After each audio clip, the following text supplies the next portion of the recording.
Okay, welcome everybody. Can we now pay attention here? This is the second year we have this initiative that turns to become a tradition to have a beach note. And because, who is the best person to give a beach note, like 10 meters from the sea? Socrates, probably. Socrates did it right on the, beach, right? On the beach. But you wouldn't let me do it on the beach. You will go in the water. I do not trust you. That's why I don't let you in the beach. That's true.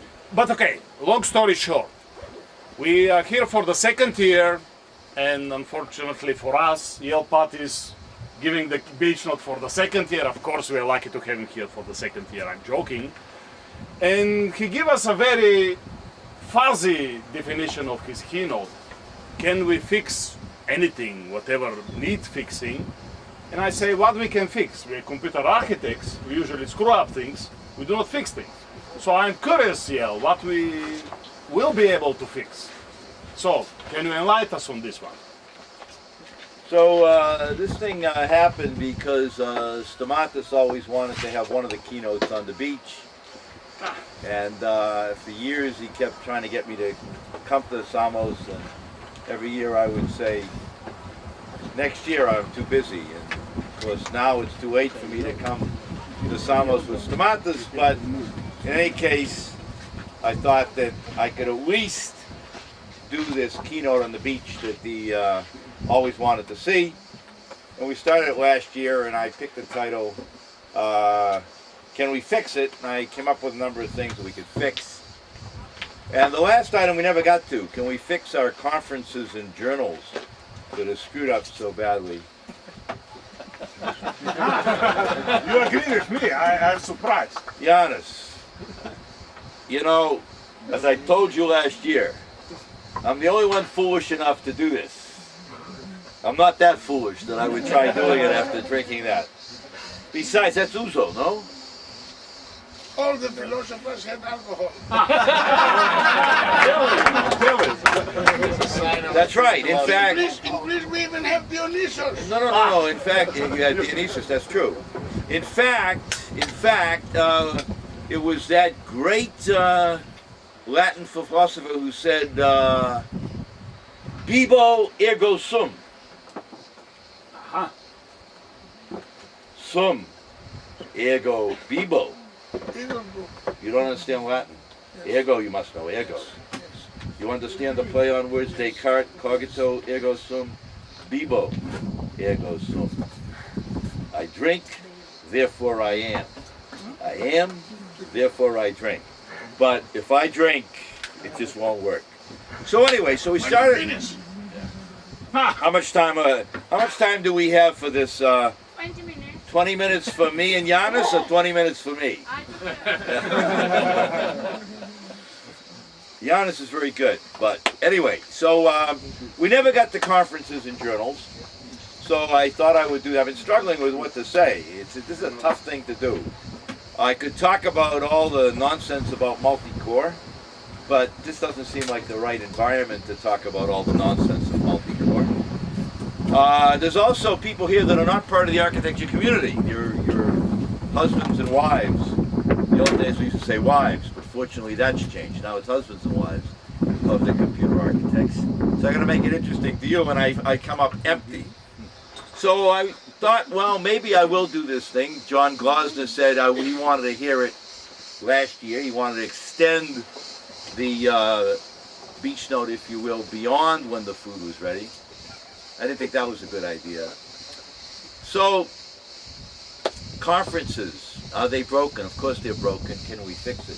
By the way, I need to tell you that I come here, I crossed this body of water from Turkey, this country on the other side of the water that politically has some problems with Greece. People are all okay, but the government seems to have problems. I got to Turkey from Bulgaria, where I spent 4 days with a Bulgarian. He introduced me to so many things. I don't know how many of you have had shkembe. Who knows what shkembe is? One person. So it's good, by the way. And it turns out if you put enough garlic and pepper on it, then you don't taste the shgembe at all. See, it's particularly good. He also introduced me to Bivolsko Kiselo Mliako, which is better than any Kiselo Mliako that I've ever had any place. What has this to do with conferences here now? I may ask you, you know. Is Waleed here yet? No, Or is he still sleeping? Yeah, so Waleed likes food, you know. Oh, So the conferences are broken. Part of the problem is I think we have just so many conferences. The reason we have so many conferences is because people need to pad their resumes when they either ask their boss for a raise or more likely when they try to get a promotion in the university. And so since we have a few conferences, ISCA, Micro, that is supposedly very selective, turns out they're not as selective as they like to think they are. Everybody else needs to have papers, so the paper machine gets cranking, and there are just too many things wrong with it, and the process is flawed. Starting with the author writing the paper. So one of the disasters that we've done in the architecture community is a couple of graduate students at Wisconsin several years ago wrote a simulator framework called Simple Scalar. And what they had intended, I could give a quiz question. Who knows the names of the 3 students that wrote Simple Scalar? silence. Huh? Silence. Yeah. Nobody. 3 students. Go ahead. Wrong. Huh. You got 2 of them right, and therefore you get 66, which is a D+. Right? You pass. You pass. Boston and Berger with 2 of them, and the 3rd guy. Of course, actually, you know who invented Simple Scalar? It had to be Guri, since he invented everything. See? But the 3rd student was not Reinhardt. But I'll let you Google it. And actually, he's a Michigan graduate, who then went on to Wisconsin for his graduate work and decided that PhD wasn't for him. He wanted to do something real, so he quit in the middle and went off and took a job. The 3rd student. Anyway, so with Simple Scalar, you can be clueless about computer architecture and still write a paper. Right? You just have to tweak the knobs on the front of Simple Scalar, and the experiment will be done for you. You have no idea what a program counter is even, but that's okay.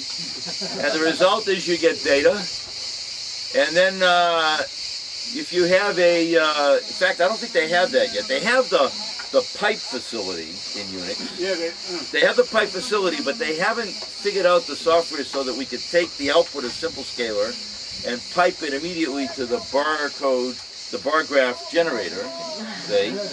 And then pipe that to the paper writer, and then you get the paper. We may as well pipe that to the program committee, and then we automate the program committee process, and then so you could just turn the knobs and get the result back from the conference committee, whether your paper is accepted or not.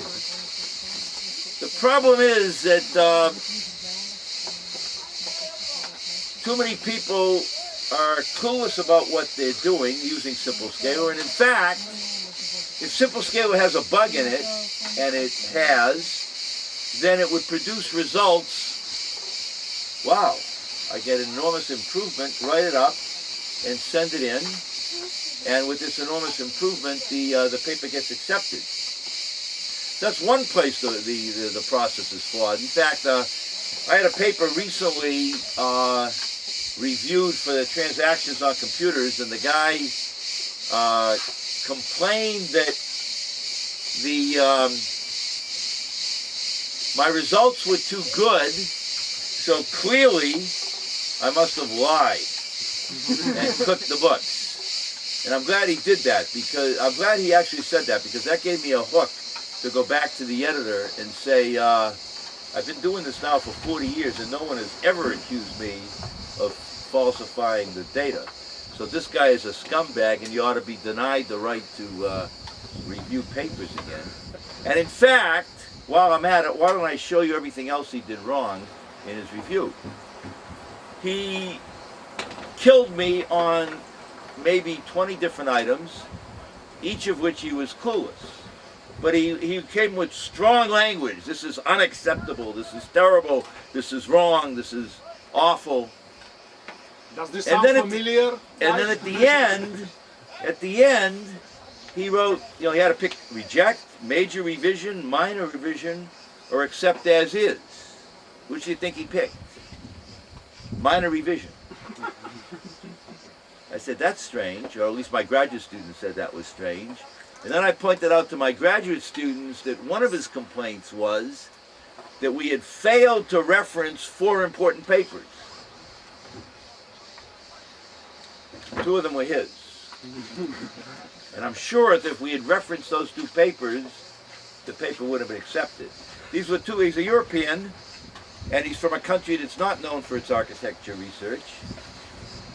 And he published the 2 papers in some regional conference within his home country, which is not known for computer architecture research.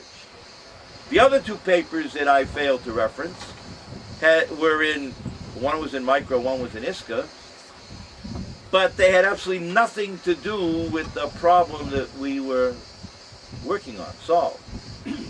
Which leads me to believe that the guy's clever. See, if a reviewer tells you you failed to reference my papers, then, maybe that's his problem, that I failed to reference his papers.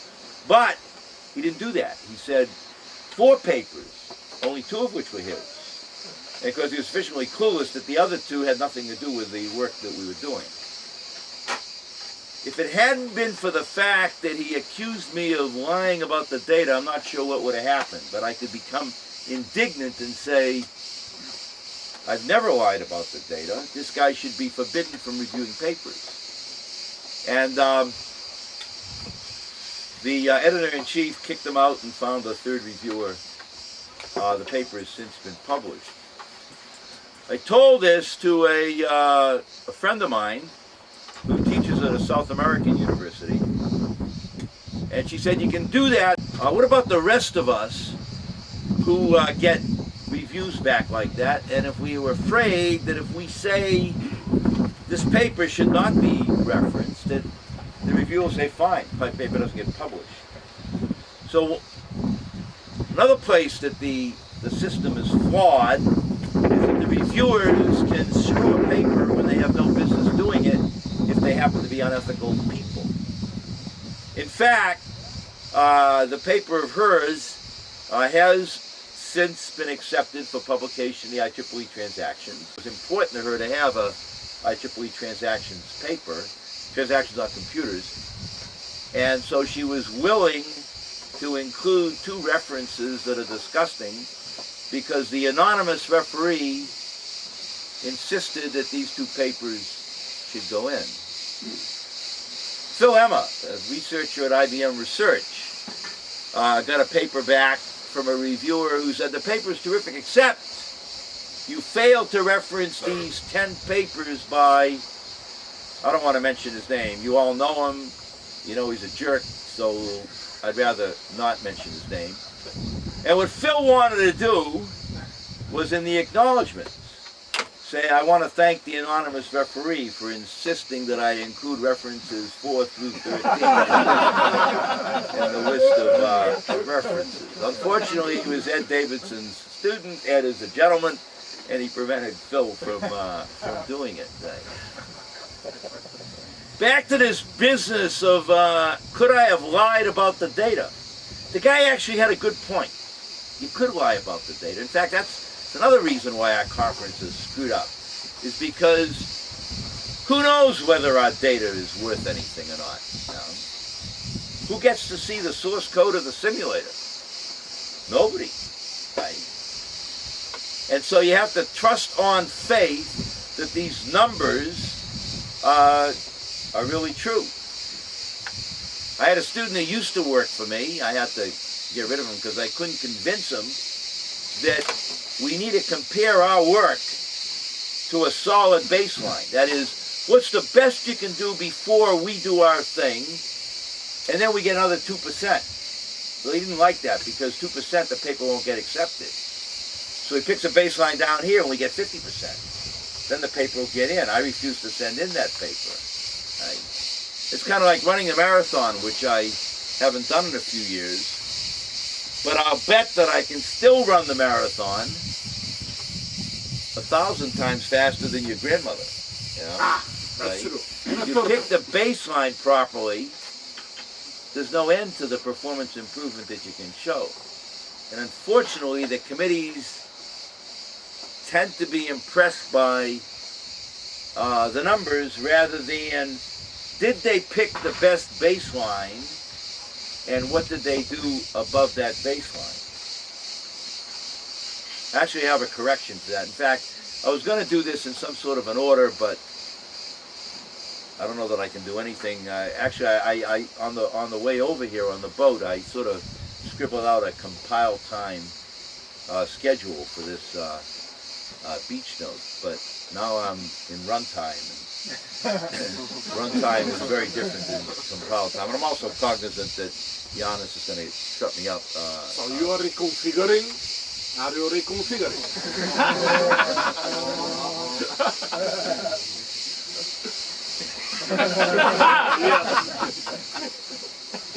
When I want your opinion, I'll give it to you. It's also the case that I should say that if anybody has any questions or challenges anything I say or wants to fix something different, you're welcome to interrupt and we'll go off on that sideline. What I was going to do, so you just raise your hand if I'm looking your way or cough or blow his shell if you want. I was going to say what are the authors doing badly, and then what's the committee doing badly, and then dot dot dot, and then at the end show how to fix it. But I don't know when he's going to shut me up, so I want to get this thing in there. I have a way to fix this business of the trusting the data. Like I could have lied about the data. I may not have lied for 40 years, but maybe in this particular paper I did. This yo-yo reviewer didn't trust my data. Maybe I was cheating. So there's an easy fix. I have 5 fingers. Not 6. Fingers. Yes. No, 4 fingers, 1 thumb. Yeah. The thumb. It's what makes me different from a lot of the other, in the kingdom. So I got a fix for that, which is that anytime you submit a paper, see, papers can only be so long because program committee members can only read so many pages. Most of them have day jobs. In fact, it's absurd. I don't know how many of you served on program committees, but it's getting to the point now where I can't serve on a program committee anymore. They want me to read, personally, 25 papers and review it carefully. I guess if I retire, maybe I could do that. So with a day job, I can't. That's another problem. But if you submit a paper, at the very least, you should be required to submit as a separate document. So you have the 10-page paper. Separate document with the source code, the experimental methodology, and all the essence of what created the numbers that you are claiming. If the paper gets accepted, that document becomes public. It could be on your website, it could be a technical report, but that would be for anybody else who doesn't believe, like the yo-yo from, no, I'm not going to tell you even what country he's from. He didn't believe my results. He can go back and read my source code and repeat my experiment and show that, yeah, in fact, what I said is true really is true. There's no reproducible experiments in our field. We just kid ourselves. We're not physicists.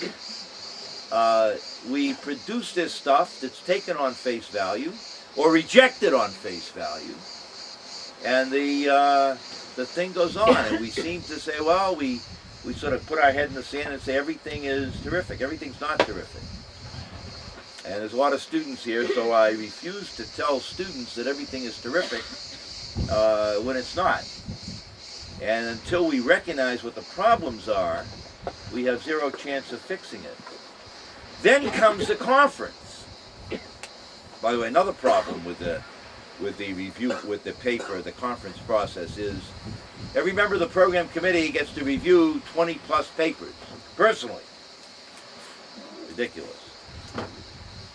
Then the program committee chairman will pick an external reviewer who has nothing to do with the program committee to get an expert opinion on somebody working in the field of the paper. And he submits his review, or she submits her review. And then comes a program committee meeting where the external person isn't in the room, which marginalizes the only review that probably was accurate. So it's broken, and we need to fix it.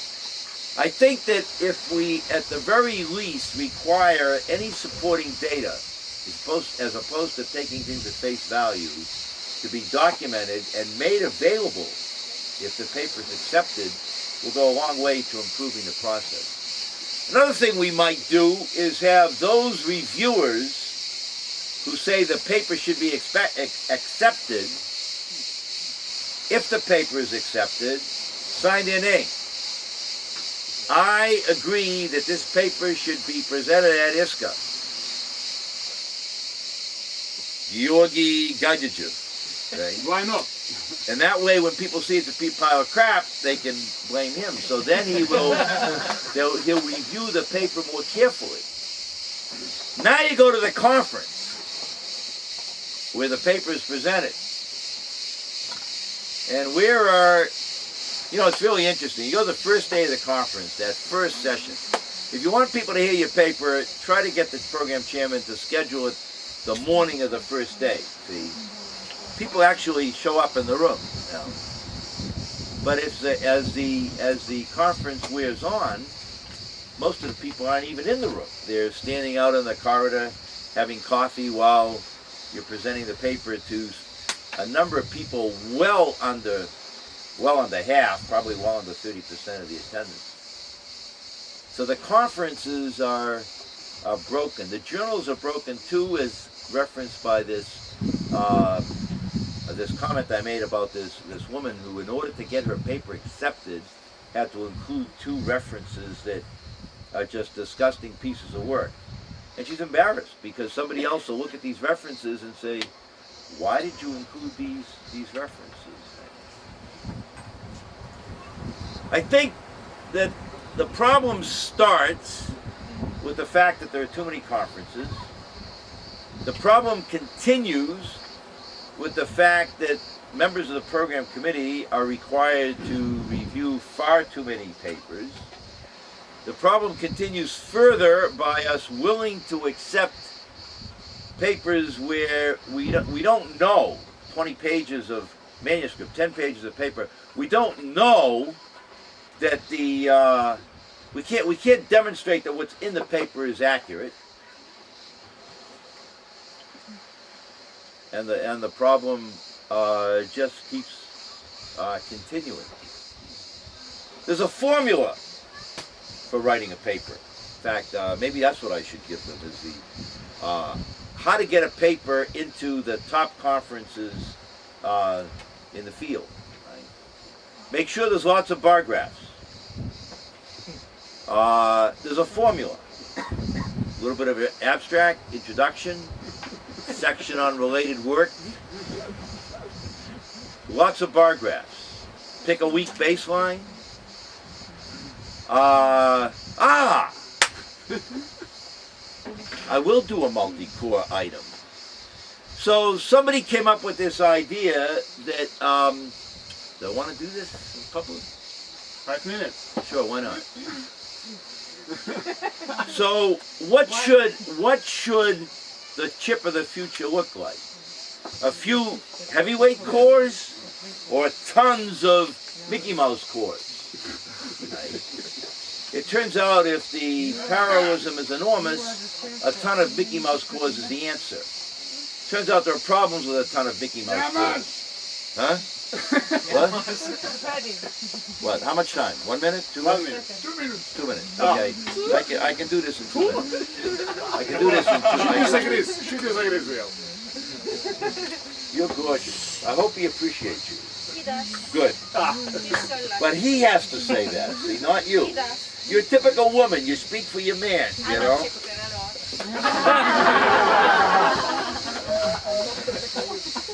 You woke up after I talked about food.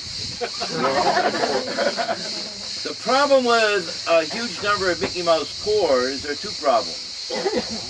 If I get into it in detail, I'm going to bore half of you, so I won't.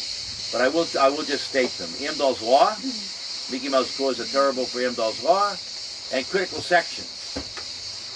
Mickey Mouse cores are terrible on critical sections because everybody else has to wait. So what you really want is some heavyweight cores.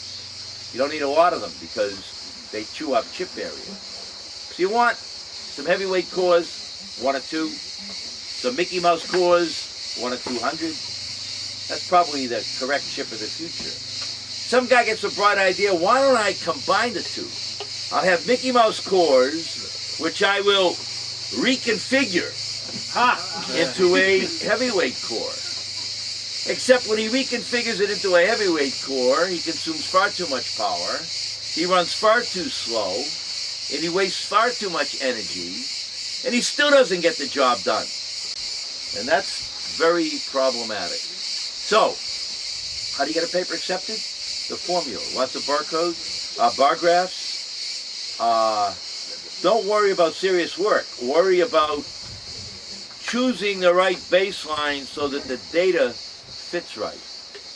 And I suggest that I'll back to square one. If we force everybody to put on the web their source code and all the documentation, and people could go back later and say, you're a bad guy, then maybe we can correct the problem. If we also could,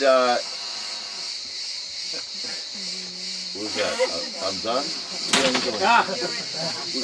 He's in the bathroom? Yes, Is he over my head? this is already. So I should shut up. No, you should try to. No, I don't want to screw up his food. I mean, people want the food more than they want me. No, of course. I'm just I feel like I'm at a burlesque show. I'm the guy who does the jokes between the main acts. You know? You're the appetizer. No, if he is ready, we'll go. Are you ready, V? Ready. You ready? Okay, then let's eat. Okay, let's eat. Then we're going to do some Greek dancing. What? What? No, you continue. You continue. Yeah, it's not for you. It is for the guy. Oh, okay. Now I lost my train of thought. So, let me throw it open to you guys. Who wants to challenge me or comment or whatever? Nobody? I gave you no food for thought today. Yeah, go ahead. On an empty stomach, it doesn't work. So please. Yeah, it's a different question altogether. Oh, okay, that's fine too. Do you believe there is some breakthrough work in architecture coming along? I believe there isn't any yet.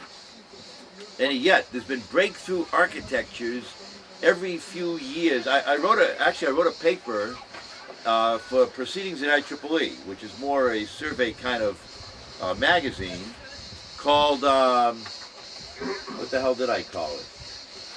Agents of Evolution. And I made the point that the first microprocessor, you know, the Intel 4004, 2300 transistors, running at 106 kilohertz, 1971. Today we're over 1 billion transistors, and we're going to hit 50 billion transistors. By the way, you know the reason for this doubling of the number of transistors, I forget how often? Change. No. Gordon Moore never said 18 months. See? It's one of those great myths that's just BS. Gordon said every year. Okay. And then revised it. And then revised it to every 2 years. But, you know, you get this out of America. Americans are lazy. 1 year, 2 years. They average it 18 months. That's where the 18 months come from. Let's go. People are hungry. Are you ready to eat? If you're ready to eat, we'll start. Of course they're hungry. The breakthroughs have been coming along regularly. The first chip, no cache. First chip, no pipelining. Once you introduced the pipeline, you had to put in branch prediction. Once you put in branch prediction, you had to put in speculative execution. Once you did that, Out of order execution made sense, but then you had to put in out of order, in order retirement in order to handle precise exceptions. If you look at the history, there have been breakthroughs every step of the way. In fact, there are some people who would claim that ILP is dead. ILP is not dead. The reason why people say ILP is dead is because we double the number of transistors on the chip and stick it into the L2 cache. Now we don't do that anymore. We just add extra cores. ILP's not dead. We haven't given it the resources to do anything. Okay? So there have been breakthroughs happening regularly. And I have so bored half of these people that I better stop now. But I will say something. Good. It's all evolution. There is no breakthrough in the real sense of the term. So you're talking about Breakthrough. revolution. So you're a Darwinian. You don't think that God created the world in 6 days with this breakthrough action. I agree it's evolutionary. In fact, people say think outside the box. Yes. I don't say think outside the box. I say expand the box, understand the fundamentals, and think from that basis. See? Or start with thinking. Okay. All right. So, so I don't know that I've accomplished anything today. If I have, that's good. And have a good, what do we call this? Lunch or dinner? We still can't figure that out. Lunch, dinner. Why do you have to call it Undefined. anything? It's food. Yes, it's food. It's what matters. It's food. Do you know? So do you know that the animal is called a cow, and the food is called beef? Ever wonder why? No, that's only in English. You know why? No. You never yeah, in English. Yeah. Cow, beef, Yeah. right? In other languages, it's not. Sheep, mutton, Lamb. Yeah. lamb. Lamb, mutton, no? Yeah. Sheep Pig, is mutton. Pig, pork. Isn't mutton? Pig, pork. Why is that? 2 words. 1 word for the animal, another word for the food. Why is that? You don't know? Because the I can English are teach you. emotionally attached to the I can animal. teach you something. That's terrific. I'm teaching while I eat something. The people who take care of the animal, the poor British, cow, pig, sheep, but the food, French, bœuf, right? Mouton. Fascinating, huh? Yeah, etymology is wonderful. Yeah. Okay, enjoy the dinner or lunch. All right, all right. Thank you, Yale. Thank you. Now I can drink the ouzo. Aha.